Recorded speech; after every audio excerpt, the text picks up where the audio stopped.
This channel. I am your host, Alisha Jali. As always, here's a quick update on the leading stories right now. African Union Commission Chairperson Dr. Nkosazana Dlamini-Zuma has accepted the 2015 Africa Peace Award on behalf of the AU.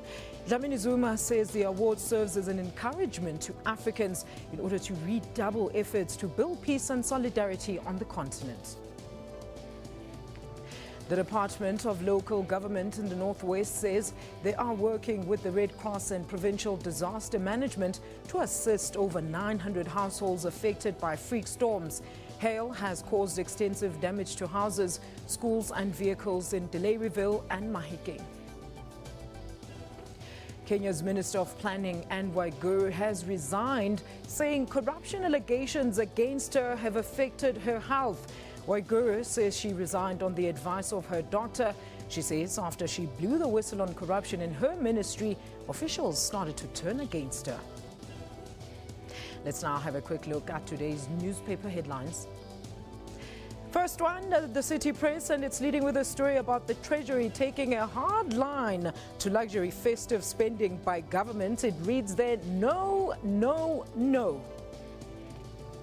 The Sunday Independent is leading with a story of assassinated billionaire Wandile Bozwana, saying there are more arrests that are expected after new information surfaced. It also leads with the South African Communist Party seeking to survive a stormy succession race in the ANC. The Sunday Times, in its headline, alleges that South Africa is a soft target for terror attacks following the latest Mali attacks. We'll get into more detail in a short while on that topic. Meanwhile, the Weekend Argus is leading with a story about the controversy surrounding the appointment of 17K Bar Senior Counsel. And last but not least is the Sunday Tribune, also leading with the story about the Mali attacks. Well, those were a look at all your headlines. Let's now continue with the show. Today we are joined by Mr. David Mahlobo, the Honourable Minister of State Security, who is joining us from Mpumalanga studios. And right here in Johannesburg, we're very pleased to be joined by Mr. Ebrahim Deen from Afro Middle East Centre. Ebrahim, a very good morning to you, sir. Thank you so much for joining us. Hi, thanks for having me. All right, we'll get in touch with the minister in no time, but let's first have a look at this. The question of how safe are we as South Africans only arises when we see terror attacks abroad. Meanwhile, Boko Haram and Al-Shabaab have been wreaking havoc in Nigeria, Kenya and elsewhere on the continent for quite some time now. The latest Mali attack should raise alarm bells about the potential danger facing South Africa. Ebrahim, do you think we are facing a possible threat here? I don't really think we are. I mean, I think it's a very minimal threat. There'll always be a slight threat. We can't, totally exclude the possibility. But I think, the reason many of, for example, Paris had attacks was because, one, because of their foreign policy. South Africa's foreign policy is generally a foreign policy that, is antagonistic towards foreign intervention. France has been a very muscular foreign power, or adopted a very muscular foreign policy over the past few years. So South Africa, in that regards, is safe. Moreover, a big issue in France or in the Paris attacks was actually,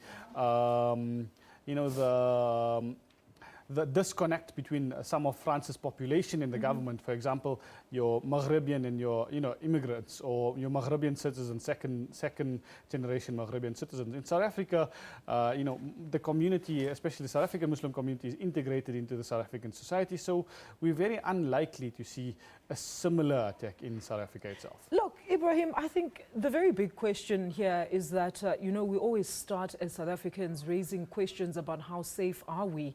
Only when we see terror attacks happening overseas and abroad. But right here, Nigeria, and elsewhere in the continent, Boko Haram is wreaking havoc. Why are we not concerned? Isn't that more of an immediate threat, so to say? Boko Haram is a local Nigerian problem. It evolved and mutated due to local Nigerian circumstances. The local South African circumstances are different to that of Boko Haram. I mean, we just need to look at 2010, where, there was a plot that Al-Qaeda was supposed to blow up or was going to carry out an activity at one of the World Cup stadiums. I think it was the Denmark versus Denmark versus USA game or something. And Al-Qaeda actually issued a statement saying that No, we're not. We don't intend on blowing up a South African stadium. So if Al-Qaeda itself, at that time issued the statement denying it, I do think our threat perception, our threat is minimized to a great degree. But let's talk about the Mali attacks. I mean, Ebrahim, we all saw the reports that this was a carefully planned out exercise. These people have been monitoring the force to see when they'll be, most vulnerable. I mean, if people like that are doing stuff in other people's countries, shouldn't we be scared also? But we need to look at what's the situation in Mali, where there was a broken peace deal between the North and the South. Even the secular movement for the national liberation of Assawat has pulled out of peace talks. So we're seeing that, and France's intervention in Mali. So we're seeing three things here. We're seeing a foreign power invading in a local situation. We're seeing a local situation, a peace deal breaking down, and we also see militancy in this local situation. And these three caused, the Mali attacks. In South Africa, do we see South Africa intervening anywhere else? No, we only see it working as part of the EU in terms of peacekeeping. Do we see it, having this antagonistic relations with its population? Not at the moment, not to the level that we can say there would be attacks. I mean, I think the bigger issue in South Africa would be issues around service delivery, issues around, and the very recent Fees Must Fall campaign. That's a bigger issue in South Africa than terror attacks in South Africa. That's something that South Africa, as a country, we need to deal with. We need to deal with better service provision, reducing inequality. That's the biggest issue. And if we don't do that, we not necessarily would see a terror attack, but we may see political instability in South Africa. Very interesting, Ebrahim. Thank you so much for that. Let's apologize first that we're only bringing in the minister now. We've been trying and struggling to get through to him there out in Nelspruit. Minister, a very good morning to you, sir. Thank you so much for joining us. I suppose once again you have been quoted in one of the weekend newspapers as saying that there is no need to panic. Does this mean we are safe from these global acts of terror, Minister? Well, a very good morning, Alicia, and to all your viewers across the continent. Firstly, we want to reiterate the words of President Zuma when he was attending the G20 summit in Turkey, that the world is facing global terrorism and violent extremism, and it requires a global action because there is no single country or region that can be able to deal with these particular issues alone. Therefore, a global response is going to be very important. One of the issues that we also have to deal with is the question of the underlying root causes that allow terrorism and violent extremism to thrive. In our own continent, we must be able to note that we do have challenges in the east part of Africa, in the northern Africa, West Africa, including in the Central Africa, in the Great Lakes. But when it comes to Southern Africa, we know that in Southern Africa, we are very stable as a region through the work that we are doing. But more important, we need to be able to indicate to South Africans that we don't have to panic. The country is stable, the region is very stable. But we must never be complacent because the issues of terrorism and violent extremism, there is no country that is immune. Whether the country is well developed, you have the best armies that are there because the terrorist groups and the networks, they are highly resourced. If you look at the question of ISIS, they are also using a high technology in terms of communication and including issues of recruitment that are cutting across the whole globe. They can actually recruit as far as Africa, including in our own shores and other countries. Minister, look, very interesting that you mentioned that you say that we shouldn't panic. Look, there's a recent report that indicates that there's about 6.2 million foreigners in South Africa alone. How do we tell the real from the rest? Well, it is very important, like His Excellency President Zuma, to say, when we're dealing with the question of the challenges of global migration, we should not start to target those people who are moving from various countries because of various reasons that are actually moving across the world because they are seeking either greener pastures or their countries are actually having conflict, and these people are starting to do movements. Therefore, it is going to be very important that if you are having people moving into your country, you need to tighten your migration systems. You have to tighten your border management in terms of control. The issuance of the most important documentation, which are the travel documents, because these are the documents that are able to allow people to move. Because we must understand that we're part of the global village. People in our continent and in our country, they will travel, one, for economic reasons because we interact with the world. They will be able to travel because they are tourists. They want to be able to know their country. They want to know their continent and the world. They will also travel because others, they are traveling for a religious reason, for pilgrimage, especially in the Middle East. You will have people that are traveling because they are also doing humanitarian work. Therefore, to try to stigmatize non-South Africans that are in our country as a threat, that will be far-fetched. But we do have a system in terms of the South African government that, in terms of our intelligence services that are coordinated at a structure that we have, we're able to share information about movement of people and individuals. These are the people that might be either be listed, that they want to use our country either as a safe haven for terrorism activities, either they want to use our country for logistical support in terms of planning, but that capability also have to be able to trace resources like the money, whether people are trying to fund some of these terrorist activities across the world.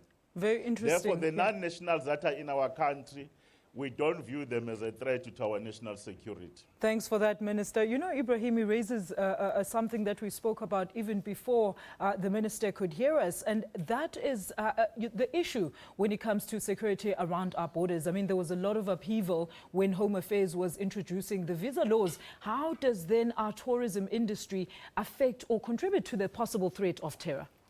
I mean, I think, you know, when we're looking at specifically these attacks, yes, as Minister Mahlobo says, you know, border control is important, but more than that, you know, if you're looking at the Paris attacks, if you're looking at the Mali attacks, these people were Malian nationals. These people were French nationals. They were citizens. So we need to look at the root causes. Border control is not going to work if it's nationals. And the root causes in South Africa, I would be more scared of, you know, service delivery, for example, issues around economic, you know, redistribution. These have the possibility to cause more political tensions rather than, you know, foreign militancy or foreign group-based fighters, you know, coming to South Africa, infiltrating South Africa and undertaking events. South Africa's foreign policy, in a sense, doesn't, you know, mitigates these chances. I mean, I think Minister Mahlobo makes a very good point when he says, yes, we have, I mean, 6.2, we may have 6.2 million foreign nationals, but we can't stigmatize. Once is if we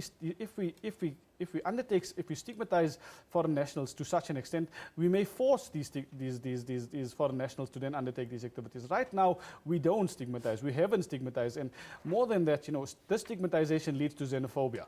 And xenophobia would be a bigger problem, I think, in my opinion, than, you know, than the issue around carrying out terrorist activities in South Africa, because we have a history of xenophobic incidents in South Africa, and this stigmatization that many in the media are talking about is actually contributing to this. Ebrahim, you know, President Jacob Zuma at the G20 summit, he did mention and caution that, you know, the leaders should really or rather look out for the fact that if you're pointing a finger at the refugees, it's going to make a situation worse than what it already is. All right, we'll be back with more right after this short break. Do stay with us. You're watching Media Monitor.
What we have not done is to say today, from today, the education is free. But we have said that is our goal. We have started the implementation. I'm also establishing a commission to look at higher education transformation, funding, living conditions, and related matters. We need to get the balance right between autonomy and public accountability.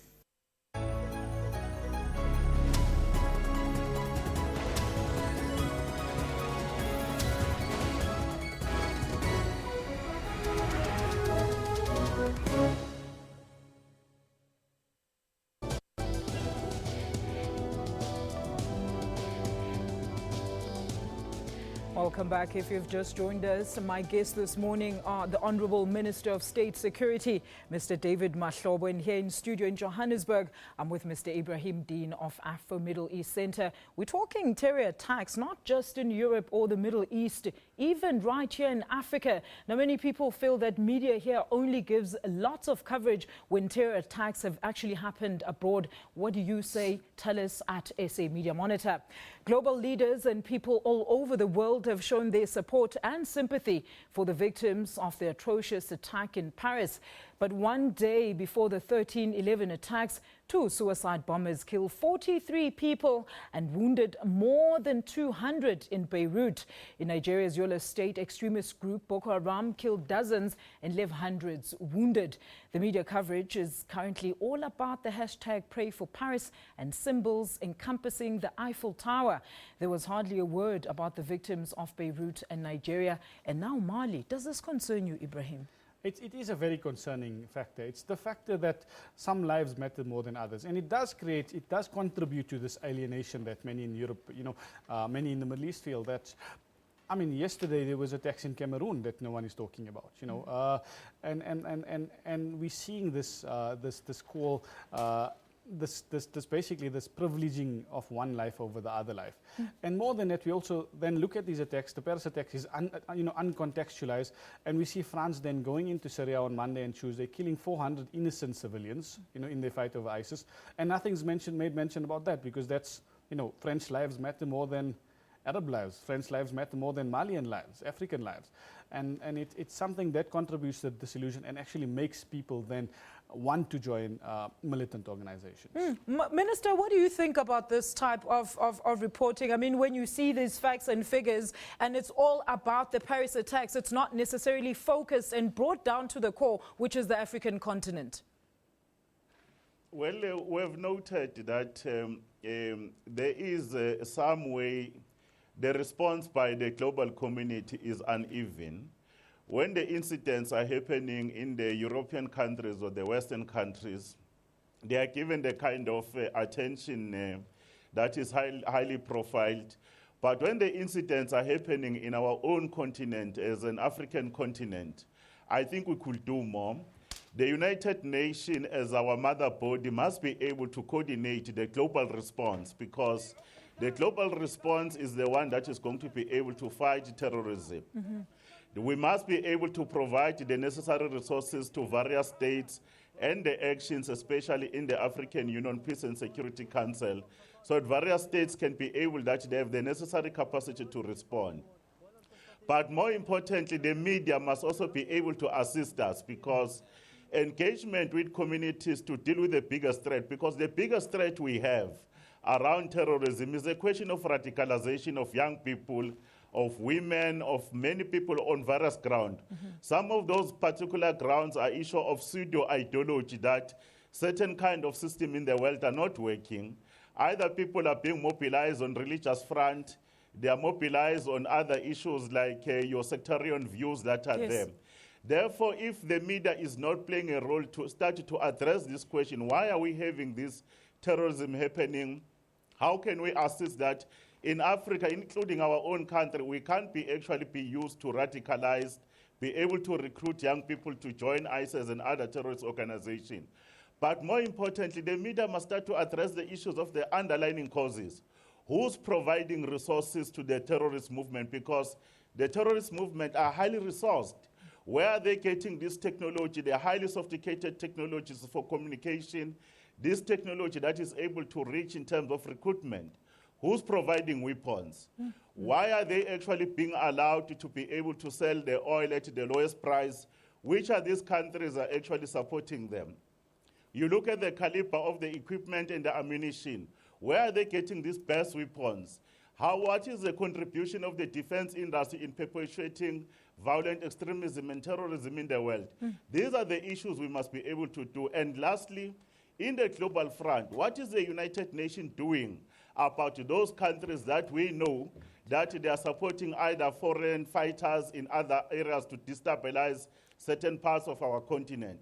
What is the United Nations doing about those countries who are actually doing business in the conflict zones where these terrorists are actually occupying those spaces? Minister, you know, you mentioned something very interesting. I was just talking to Ebrahim here, and I'm going to hand over the ropes to him. He wanted to raise the issue around the root causes of terrorism. Ebrahim, go ahead. Minister Mahlobo, I know you talk about the root cause in terms of funding and that, but what are you looking at in terms of the real root causes, you know, lack of democracy, lack of services?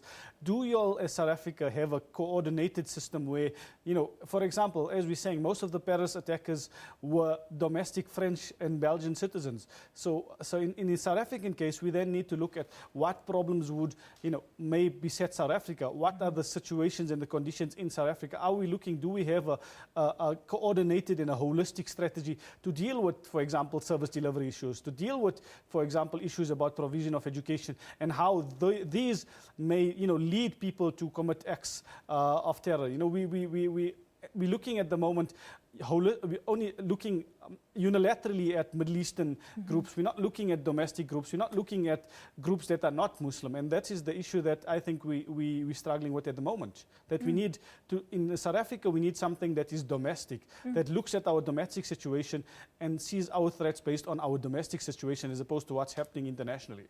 Minister. Well, our strategy is not narrowed to our domestic conditions. Our strategy is actually addressing a global response. Remember that when you look at terrorist groups, one of the issues that you can actually have them to actually recruit and thrive, there will be political problems in particular areas in the world. And on a narrow political ideology, people can be able to mobilize individuals for one reason or the other. Then there is an emergence of tribalism, racism in the world, that people can use tribalism and racism and ethnicity in other areas. You will also look at the issues of sectarian interest. And then there is issues about governance, because the system of governance also has an impact. Therefore, South Africa cannot be, as part of the global community, look at the bigger issues, because there's a movement of people around the globe. Even if our foreign policy is strong, we are very consistent as the ANC-led government through President Zuma to provide guidance how to resolve problems in the world.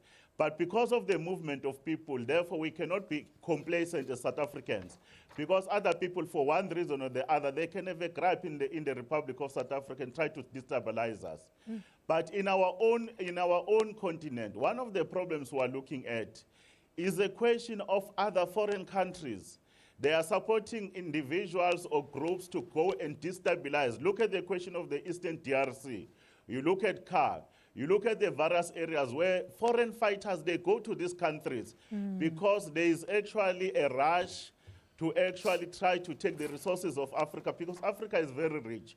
One of our problems that countries in the world, they have an interest to actually get our resources. But domestically, we don't want to use this narrow definition why people are being radicalized and reduced into religious extremism. We call it violent extremism in terms of the radicalization. We work very well with the Muslim Judicial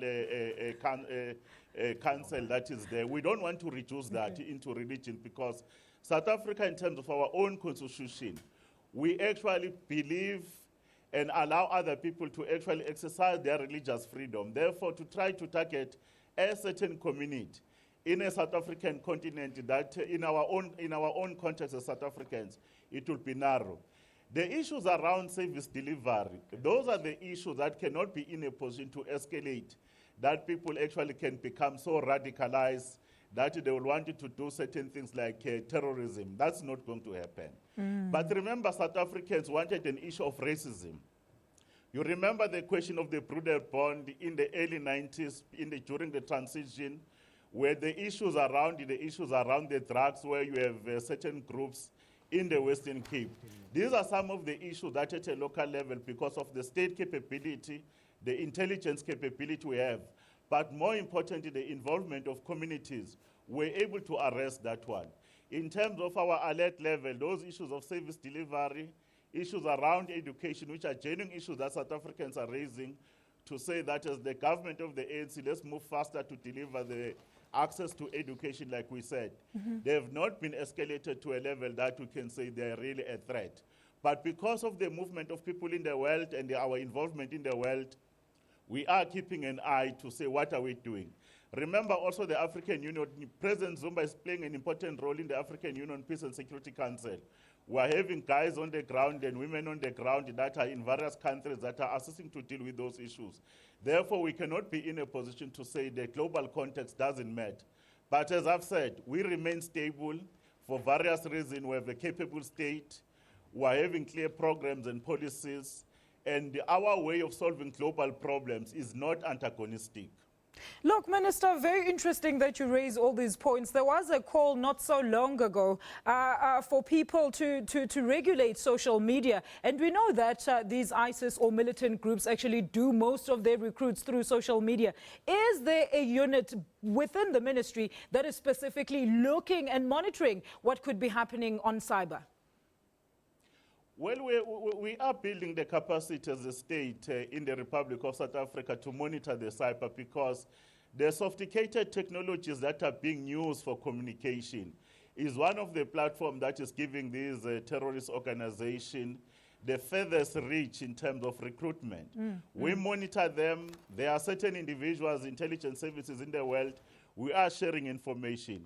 We're not only doing that, but we're also monitoring in terms of the financial transactions that are happening, so that when we know the terrorist network, whether we've got the information through the United Nations, the Executive Directorate on Counterterrorism, or the African Union Peace and Security Council, where we have a structure for intelligence services. We also have the African Center for Scientific Study Research on Terrorism and the Regional Early Warning Center.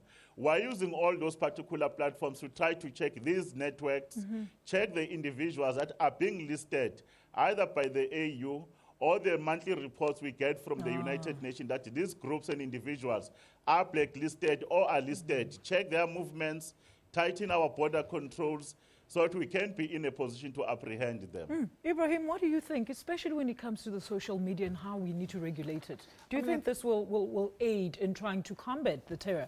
I think it's a thin line between, you know, monitoring and then surveillance and cracking down on freedoms. And cracking down on freedoms is actually one of the causes of terrorism. So I think, you know, in terms of social media monitoring, the monitoring needs to be done. Yes, state agencies may have a little. The bigger role of monitoring is actually should be done by other Facebook users. And that's creating this culture of, you know, not wanting to see terrorism or acts of terrorism used. And that's the bigger issue. And I think, you know, I mean, Minister Mahlobo's response to my question on an integrated response is a very good response, you know, very contextualized. I mean, I would just hope that it gets applied the same way, you know, it's said. It sounds very good. Ebrahim, you know, very quickly up before I bid farewell to the Minister. Minister, we've heard reports by ISIS saying that any country that assists with their targets is obviously going to be the next target. Is South Africa assisting? Should we be scared as South Africans? How are you assisting? Well, as we say, we are part of the global community, like our president has said. We are working within the structures of the United Nations, the African Union Peace and Security Council, including SADC. We will continue to do our part in terms of our contribution, in terms of intelligence coordination, humanitarian support, like even our civil society is doing a lot of work. We will never be deterred or be scared that the terrorist says we must not take action. But our biggest strength is our capacity to mobilize our communities, civil society, various leaders, that this fight is a fight that we could win if we work as a collective, reduce the space to radicalize our people, be able to take responsibility to inform the law enforcement agencies when you see something is happening within your own backyard, within your own community. That is the biggest strength we have if we can have a united action from community to government, to the NGOs, and including effective forums internationally, providing resources and strategies to conquer this challenge of our times. Absolutely. So we all have a responsibility. Thank you so much, Minister, for your time here on Media Monitor. Well, I'd like to thank the Honourable Minister David Mahlobo. He is the Minister of State Security, who was joining us from our Nelspruit studios. And right here in studio, I'm still with Mr. Ebrahim Deen. We're going to take a quick ad break. We'll have more Media Monitor shortly after that.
We are also aggressively pursuing the protection of and the refurbishment of the springs, protecting all the springs that are available, ensuring that we do understand how much yield are those springs able to give us. We are providing a subsidy and to provide for a 3-month supply, targeting all our farmers on a sliding scale, and with the subsistence farmers receiving 100% subsidy to deal with this situation, honourable members, colleagues.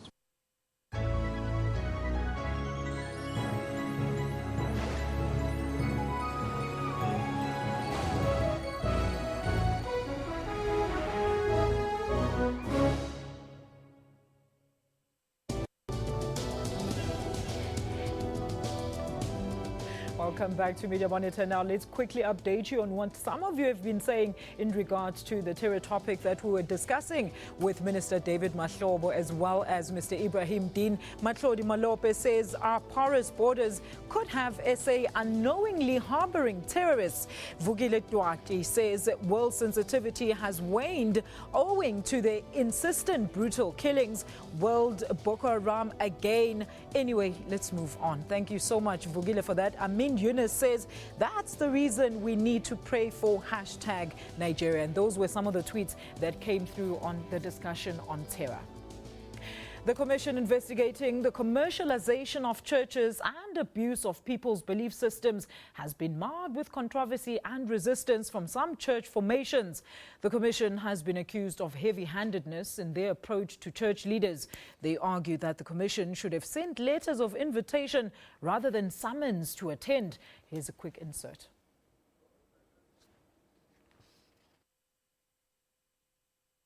The ANC chaplaincy has raised serious reservations about the hearings into the so-called commercialization of religion.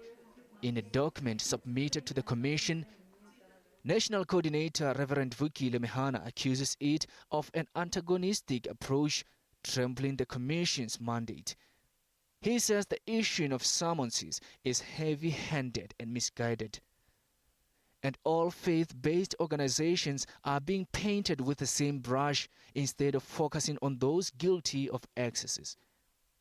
He says the Commission's conduct, including public posturing and controversial statements, are causing tension with the communities it was set up to protect. But the Commission insists it's acting within its mandate. The CRL Rights Commission is a Chapter 9 institution established to strengthen constitutional democracy. The hearings are scheduled to resume next week. Well, for this discussion, we're very pleased to be joined by Ms. Sheila Khama. She is the Cultural, Religious and Linguistic Rights Commission Commissioner. Commissioner, thank you so much for joining us here on Media Monitor. Welcome. You're welcome. Good morning. All right, let's first understand, Commissioner, what is the objectives of this commission? Let's start there first. Okay. I think our main object is to promote and protect the cultural, religious and linguistic communities. In so doing, we are mandated by the Act and also by the Constitution of the country to monitor, research and investigate anything, for that matter, that we feel it's not going right. It's whether by people coming, laying complaints or us just monitoring what is happening around South Africa. We've got the mandate and the function that we should ensure that everything is in order, because there should be an order in South Africa. So, Ma'am Sheila, why then is the Commission being marred with controversy, with some members of the church fraternity also speaking against it, and some of those people that were called to come and testify even saying that they shouldn't have been, summoned to come and testify? I think for us to be able to promote and protect, one, we have to know what is it that I'm protecting. Absolutely. What is it that I'm promoting? So based on that, we then took a decision as plenary, as a commission, to say, let's monitor what is happening. Yes, there are allegations that some church members or church leaders across the board, not only Christianity, also African religion and others, all of them. Then we decided to say, let's look what is happening, so that when we promote and protect, we should be knowing exactly what it is. So I think the controversy comes with the issue of summon, that we should have invited people instead of summon. But the Act does not provide that.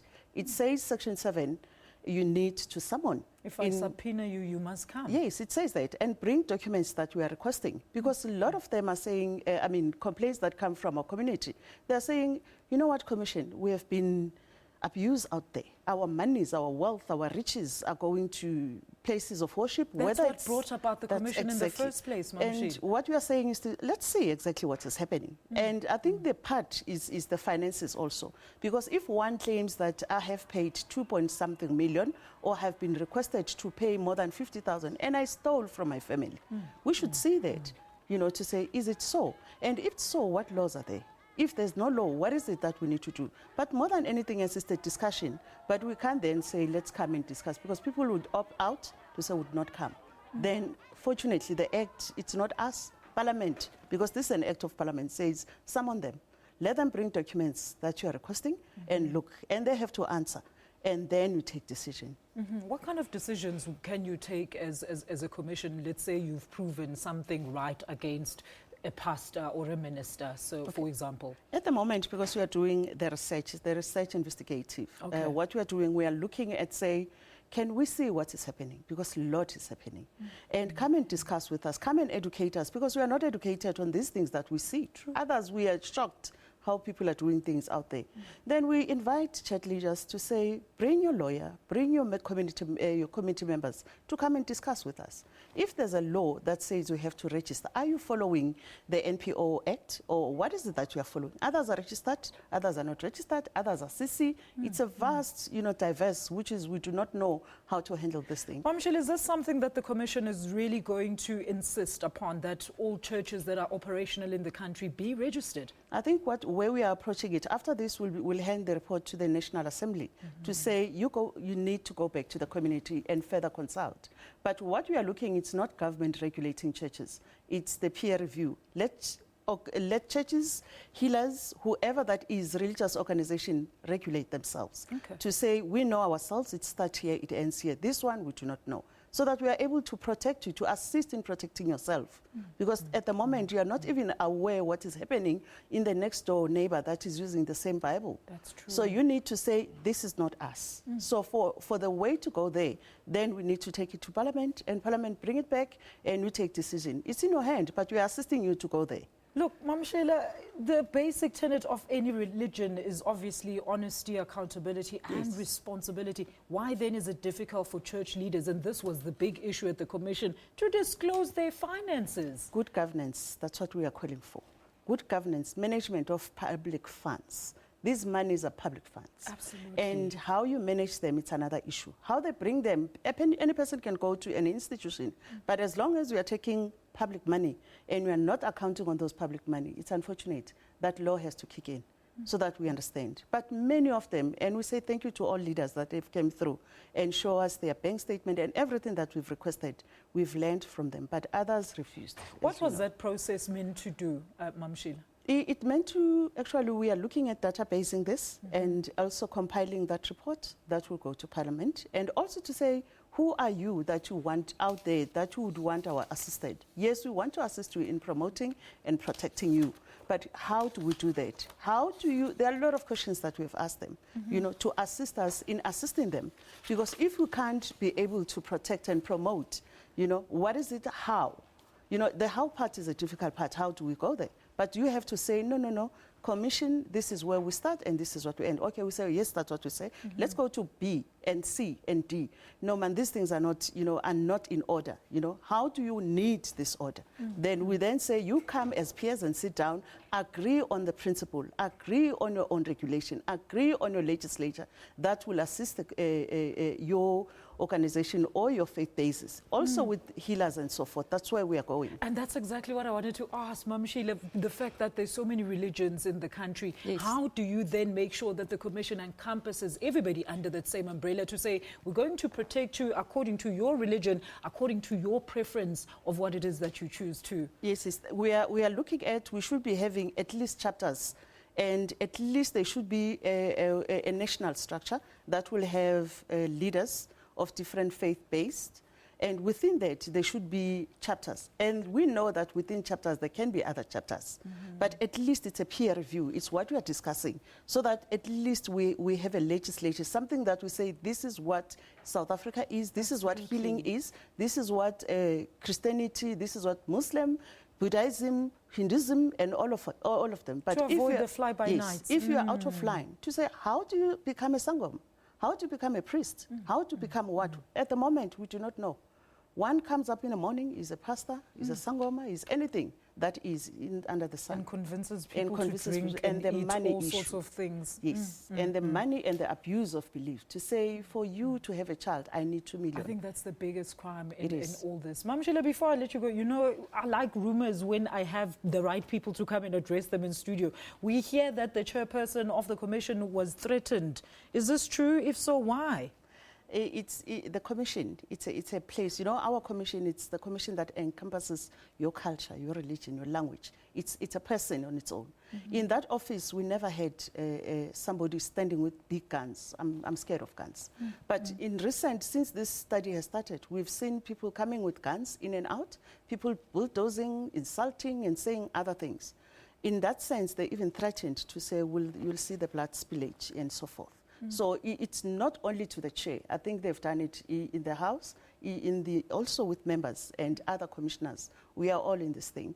And we said, but we are not going to stop. If we die and die because of religion, maybe God wants us to go that way. But we are going to do this. And we do not know how can religious leaders have guns. How can religious come with guns where there are no guns? There's where just it's a home? whole different structure in life to We this whole didn't thing. bet for this thing, but it's shocking. We are so scared, all of us, but we say it's work. Mam We Sheila- are appointed to do this. Mam Sheila, where do people raise their concerns and issues At the with you? CRA Rights Commission. They can go to our website, www.crarightcommission.org.za.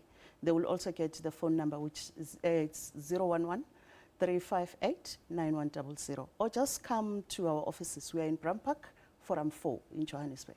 Mam Sheila, thank you so much for your time. But before I let you go, let's quickly have a look at what people at home are saying about this topic on churches. All right, Rufio Modao Senior says, I think they are avoiding tax congregants might stop giving them if they knew that they are accumulating thousands and millions.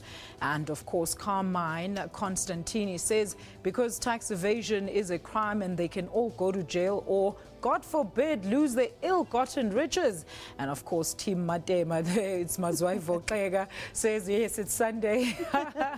Says they know that they are benefiting illegally. If it was not, they would have easily disclosed. And I think that's just the general notion. Thank you so much, Ma'am Sheila, for joining us. That was Ms. Sheila Khama, and she's the Cultural, Religious and Linguistic Rights Commission Commissioner. In our next story, Deputy President Cyril Ramaphosa has emphasized that disagreements between government and media in any democracy should not be seen as rising tensions between the two spheres. Mr. Ramaphosa added that both the media and the government, as well as its social partners, should all strive for accountability. Mr. Ramaphosa was leading a government delegation for talks with the South African National Editors Forum in Pretoria. Let's take a quick look at this insert. All right, for this segment, we are joined by Professor Anton HARBER via Skype. He is the head of journalism at WITS University. Mr. HARBER, a very good morning to you, sir. But let's quickly have let's have a look at this insert, and then we'll start our discussion. From government's perspective, our approach to our engagement is grounded on our commitment to a free and thriving media. A media that executes its responsibility on a free and fair basis. We hold a view that the media is critical in informing the citizens of our country about the work of government and educating them about their rights and their responsibilities. To be successful as a country and to nurture a functioning democracy, we need to partner with the Fourth Estate so that the Fourth Estate, the media that is, can empower our people with information, with knowledge, and thus advance their interests. Mr. HARBER, very good morning to you, sir. Thank you so much for joining us here on Media Monitor. Good morning. Mr. HARBER, just give us some of your concerns when it comes to this relationship, or this so-called bitter relationship between government and the media. Well, actually, I think the impression yesterday was that it didn't feel bitter. It felt better than it had been in a long time, and there was a general consensus that the meeting reflected a higher level of trust, a better engagement, a more constructive engagement, than has been the case in recent years. Mr. HARBER, do you think that government has been willing enough to try and meet a halfway or sit down for such debates? Yes, I don't know many countries. In fact, I don't know any countries where there is an annual meeting of the premier editors body, in this case SANEF, and government at the most senior, at a cabinet level. And this happens almost every year in South Africa, and that's quite a rare and different thing. So I think one must understand that first and foremost. But, often that meeting has been tense and difficult and has consisted of both sides really criticizing each other. And I think there was a consensus that this year's meeting there was a lot more trust and a lot better engagement. Professor, look, what do you think really is the real issue of contention between the two sides? Look, I think there's always a tense relationship between the media and the government. That's how it should be. That's how, in a democracy, everyone accepts that it has to be. And particular issues on the table from the editor side, there's concern over the threats for the media tribunal that's coming from the ANC, and there are concerns about the secrecy bill, the state information bill that's currently sitting on the president's desk and being considered by the government. So there are threats to media freedom, which are the concern of editors. They also raise things like grave concerns over their treatment by the South African police at crime sites and issues like that. The government is concerned about ethics, responsibility, fairness, balance in the media. And they raised a number of concerns about the way the media conducts itself. But it was done in an atmosphere that was constructive. All right. Now, Professor, look, I had Krish Naidu the other week here in studio, and we were talking about almost a very similar issue. And he said that what we need in South Africa is a constructive media that is going to be building as we build democracy as well. Do you think that this is a true reflection of the situation? Well, I'm not sure what you mean by a constructive media, and I'm not sure what he means. I think that's a very simplistic description of the kind of media you expect in a democracy. The media has to be independent, it has to be critical, it has to criticize where necessary, it has to do investigative work, and yes, it also has to praise government where government does right. And that was a point raised strongly by the Deputy President Cyril Ramaphosa yesterday.